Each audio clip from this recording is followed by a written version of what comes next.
Olá, pessoal! O vídeo de hoje vai ser relacionado ao transtorno do espectro autista, um tema que foi bastante explorado durante esse mês de abril que passou, e eu aproveitei para estudar sobre esse tema e ver se existe alguma evidência na literatura que indica a acupuntura como uma terapia complementar desses pacientes incluídos no espectro autista. E, para minha surpresa, encontrei muitas evidências favoráveis ao uso da acupuntura para melhorar os sintomas, né, melhorar os desconfortos que são tão presentes nesses pacientes, tá? Então eu vou falar um pouco para vocês sobre como que a gente pode atuar, quais as evidências principais encontradas e como que a gente pode ajudar um paciente ou uma família que passa por essa situação, tá? Quando a gente fala de uma pessoa inserida no espectro autista, a gente sabe que essa pessoa tem um transtorno do desenvolvimento neuronal, né? Então, houve ali alguma interferência durante o desenvolvimento do sistema nervoso dessa pessoa, e isso leva a alguns comportamentos que resultam em hiperagitação, né? A pessoa tem irritabilidade com frequência, tem um hiperfoco, né, em algum assunto específico, tem algumas estereotipias, né, alguns comportamentos, né, que são mais repetitivos. Também tem alguns transtornos de fala, inclusive alguns pacientes são não verbais, não conseguem se comunicar pela fala. E podem também apresentar outros sintomas como epilepsia, como problemas gastrointestinais. Então tem várias comorbidades associadas ao autismo. E também problemas de interação social, né? Alguns não conseguem interagir, fazer uma interação visual com os pais, não tem uma relação tão facilitada na escola, né? Tem problemas de interação social. E alguns trabalhos na literatura, não foram centenas de trabalhos, mas também não foram poucos trabalhos. Existem, inclusive, meta-análises reunindo vários artigos científicos, comparando resultados, né?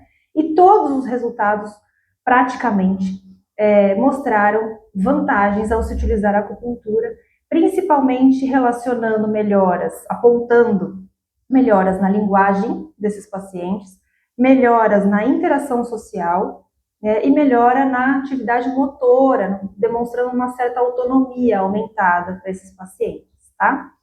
Existem algumas ferramentas que medem, né, tanto o grau de autismo, né, de comportamentos típicos de uma pessoa no espectro, que são várias dessas ferramentas, são vários questionários validados já pela literatura, e esses artigos se utilizaram dessas ferramentas para poder mensurar essa melhora, né? Para poder fazer uma análise estatística mais confiável, para avaliar se realmente houve uma melhora significativa, a ponto da gente afirmar que realmente o tratamento é efetivo e vale a pena ser aplicado naquele paciente. Então, o que a gente pode avaliar? Uma melhora, né, na interação com os pais, uma interação visual, uma melhora na linguagem. Pacientes que não eram verbais começaram a balbuciar algumas palavras. Pacientes que eram verbais melhoraram a qualidade de comunicação, conseguiam expressar mais palavras.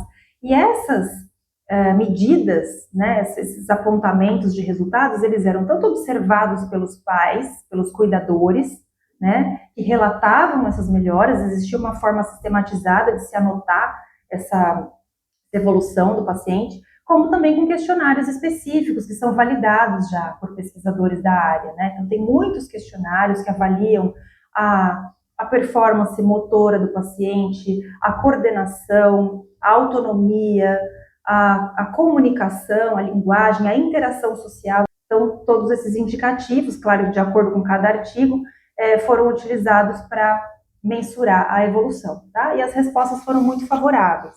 Então, claro, trata-se de uma terapia complementar, né? Muitas vezes o paciente precisa fazer uso de medicação, claro, para conter as questões de irritabilidade, de agitação mental, hiperatividade, né? Mas, inclusive, com a acupuntura, nós podemos melhorar esses parâmetros também, né? Tem muitos pontos que controlam a agitação, a ansiedade, o sono, a hiperatividade, a compulsão alimentar, né? Então, tudo isso traz uma melhora ainda maior para o paciente, tá? Mas aspectos como interação social, linguagem e até uma habilidade motora foram tratados como pontos principais, né? que foram observados de melhora com a acupuntura, tá? A grande questão aqui, conforme eu lia e estudava sobre os artigos, era como que um paciente que tem uma sensibilidade tão aflorada, como pacientes inseridos no espectro, como que eles suportam, aceitam um tratamento com agulhas, né, que prevê a utilização de agulhas. E muitos dos pacientes aceitavam bem, aderiam bem ao tratamento, porém, muitos artigos também demonstraram a utilização do laser em pontos de acupuntura. Então, não necessariamente nós precisamos usar agulhas para explorar o potencial que um ponto de acupuntura tem ao ser estimulado. Tá? Então, o estímulo pode ser de uma outra forma, menos invasiva e indolor, como o caso do laser. Tá? Existem resultados bastante interessantes envolvendo exclusivamente o laser.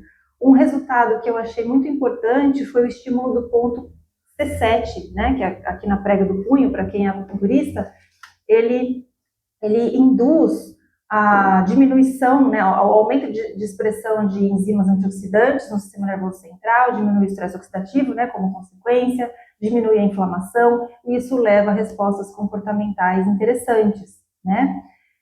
Uma outra evidência bastante importante que foi encontrada foi o estímulo do ponto E36, que é um ponto que é muito estudado na literatura há muitos anos já, isso não necessariamente com laser, mas com agulhas, ele leva a uma produção de ocitocina, e a ocitocina é um hormônio importante para a interação social, né? Para o contato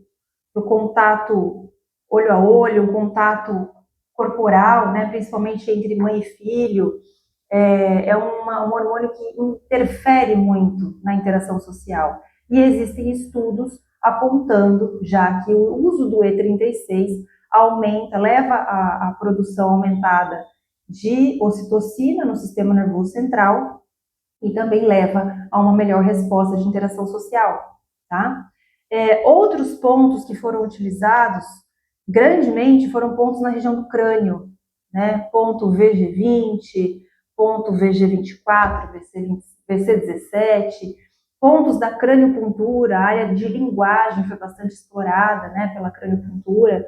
Então, eu vou deixar as referências aqui para vocês, quem é acupunturista, quem trabalha com isso e quiser avaliar mais a fundo esses artigos, são várias referências bem interessantes, vocês podem explorar como utilizar melhor os pontos de acupuntura com laser ou sem laser, tá? Pela medicina chinesa, gente, como que o acupunturista vê o transtorno do espectro autista? Ele vê como uma exacerbação da energia quente no organismo, né? Nós trabalhamos muito com a interação e circulação de energia pelo corpo, e o paciente no espectro, ele tende a ter um excesso de calor no corpo. Então, ele sua demais, ele tem uma língua bem vermelhinha, né? Tem aí um padrão de aumento de calor de coração e de fígado, né? Nos meridianos de coração e fígado. Então, por isso que tem a fala acometida, né? Que pela medicina chinesa, calor no coração tem bastante interferência com a fala, agitação mental, né? Uma mente bastante agitada, muito calor, né? Presente na região do alto da cabeça. A pessoa tende a suar demais, ter uma hiperatividade aumentada, e a gente consegue, então, trabalhar pontos do meridiano do coração, meridiano do fígado, para dar uma abaixada e acalmar essa mente, tá?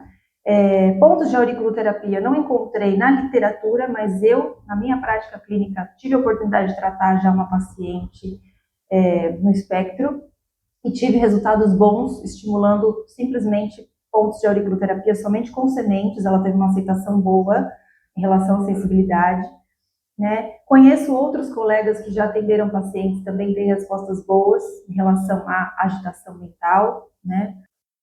Então, fica uma possibilidade terapêutica a mais, além do fonoaudiólogo, que já vai oferecer um estímulo muito importante para o desenvolvimento da fala desse paciente, né? O terapeuta ocupacional, que é também indispensável para o desenvolvimento de uma criança que ainda está numa fase de desenvolvimento do sistema nervoso, né? Então, ele trabalha muito questões sensoriais, questões de mobilidade, questões de cognição. Não dá para você simplesmente negar um tratamento desse, né? Precisa, sim, de um suporte terapêutico desses profissionais, do psicólogo, do psiquiatra. Então, queria trazer aqui essas evidências para vocês, tá? Vale a pena a gente explorar um pouco mais essa prática integrativa, que pode trazer muito mais apoio, conforto para o paciente e para os cuidadores, tá bom? É isso que eu tinha para falar para vocês. Se tiverem alguma dúvida, por favor, deixem aqui nos comentários. Vou deixar todas as referências aqui para vocês, tá? Muito obrigada!